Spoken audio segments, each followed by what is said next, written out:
And so the altar is built, and the tapestry of names and faces is knit, even though it goes on for a long, long time. And by those two things, the altar and the tapestry, this space is made sacred.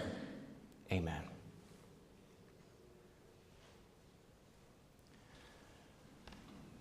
What is the grass? It's a wonderful line to start Whitman's famous reflection on mortality. Words that are put into the mouth of a child. And I would think that that's wise, because the line is deceptively innocent. It masks a much deeper concept than what the simple question offers at first glance. The child hands to the older Whitman a handful of deep green strands, fibrous blades with the pungent smell of a lawn's green blood. "What is the grass?" he asks. "What are these thin stalks that I have plucked up on this hot summer day?" An innocent question that has no real clear answer. Instead, Whitman turns the question over and over again in his mind. Is it a symbol of God's generous, vibrant creation?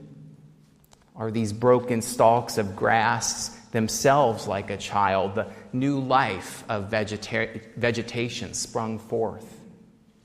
Or is the secret of grass that it sprouts among all people, without reservation and prejudice, ushering in a sign of peace? After going through all of this turning and wondering, he reaches a turning point in the poem. It's Whitman's line, "Now this grass seems itself like the beautiful uncut hair of graves." Instead of being a divine symbol or new life, it signals the presence of those who have come before, those who have died. And the poem from that point forward becomes a reflection on death, on mortality, and the presence that abides after passing. Now, there is a Buddhist parable that has always stuck with me and that I think has a similar meaning. Two waves are forming in the ocean. They are discrete, large, beautiful, powerful. Gaining speed, they look off into the distance, and each of them sees another wave crash upon the shore. And those waves that crash upon the shore are completely obliterated. The one wave turns to the other wave and says, "We have to stop. We have to go back. We cannot go forward." "Why?" asks the second wave. "Because we will surely crash into the shore and we will disappear." "Why are you not concerned?" asks the first wave. The second wave takes a moment to respond and then says, "Oh, don't you see it? I'm not a wave. I'm a part of the ocean." Whitman's poem looks in the opposite direction but comes to the same conclusion. His poem, if it were put into that metaphor of waves, it's almost as if he's looking back from the shore after so many waves have struck and disappeared, and it wonders about all of the secret lost histories there. In that sense, he contemplates the blades of grass and wonders about their stories, suggesting that they were once a part of the lives and the bodies of people. The people who died surely nourished those blades and made them into the refulgent green stalks that give Whitman pause on that summer day. And we human beings are not always good at embracing that larger cycle that creates and sustains our lives. I remember a scene from a movie when I was young, and it's always stuck with me. It was from a comedy drama from the early 90s, and it was called My Girl, starring Anna Chlumsky and Macaulay Culkin. Does anybody remember this film? I'm seeing a few people nodding. Okay, not the only one who saw that. They are two friends who spend their many days exploring the woods, playing games, and having a wonderful time with each other. You see them jump into the cool stream of running water on a sweltering hot day, taste the red juice of berries in the woods, and listen for the owls to sing to them at night. Now, later in the film, one of the young friends goes off into the woods on his own and is stung by a swarm of wasps. He is allergic to them, and he dies. In the scene that I remember most from that film, I remember his friend walking into the funeral home. She's so young that she barely understands what it is that's happening in that instance. So she walks up to the open coffin and begins to look in. Her pained words come out softly at first and then louder. "His glasses," she says. "Where are his glasses?" Her parents try to take her away and console her, but she refuses to leave the coffin. She runs back up and she starts to scream, "His glasses! He can't see without his glasses. Where are his glasses?" She simply cannot comprehend that he is now beyond needing them. It's a heartbreaking scene, and it is not unfamiliar, I think.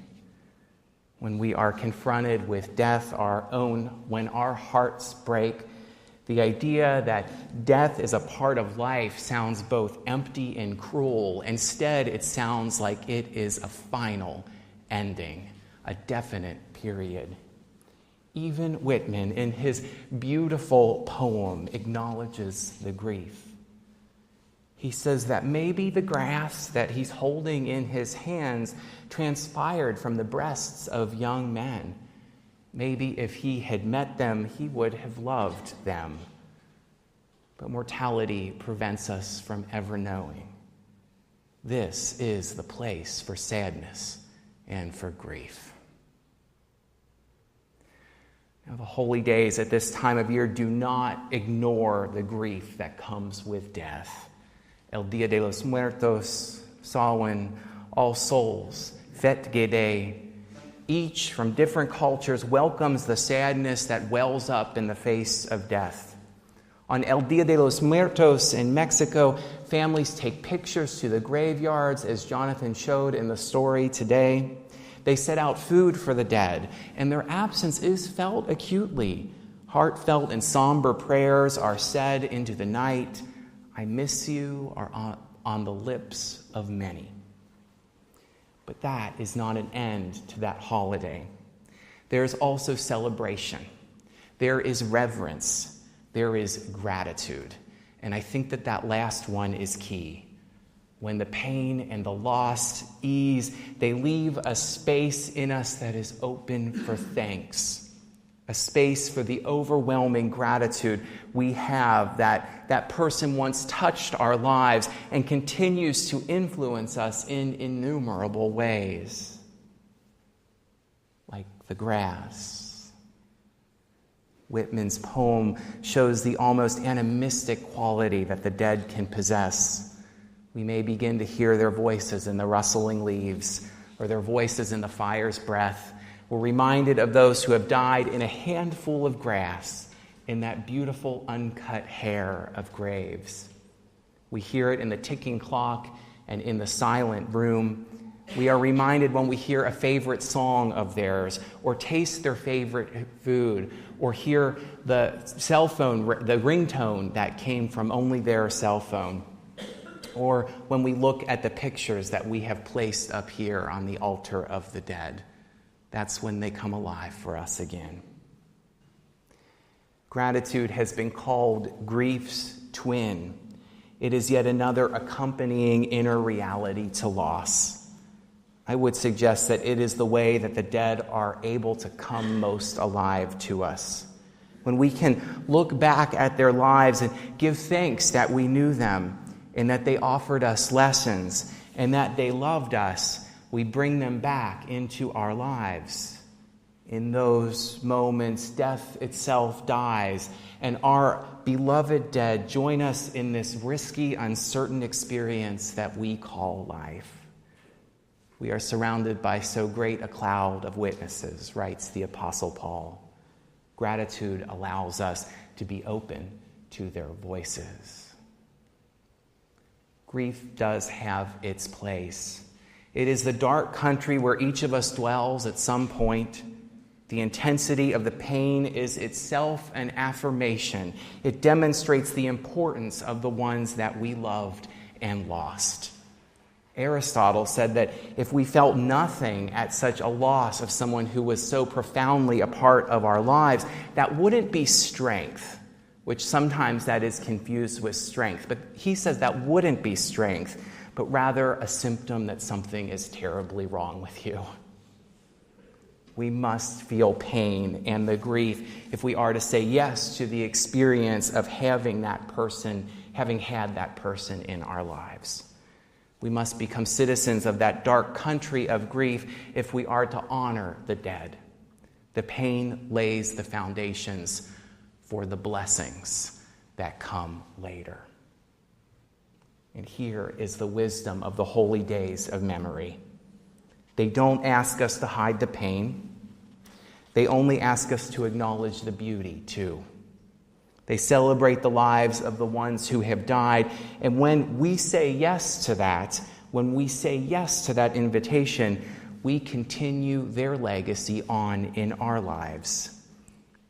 The dead speak to us whenever we remember them, whenever we recall the many gifts that they gave us, and the holidays of the dead celebrate and honor this truth. I think it is in that context that we might understand Whitman's final words in the poem, the ones that say, "Nothing collapses, and to die is different from what anyone supposed, and perhaps luckier. It's luckier because those who have died have never ever left.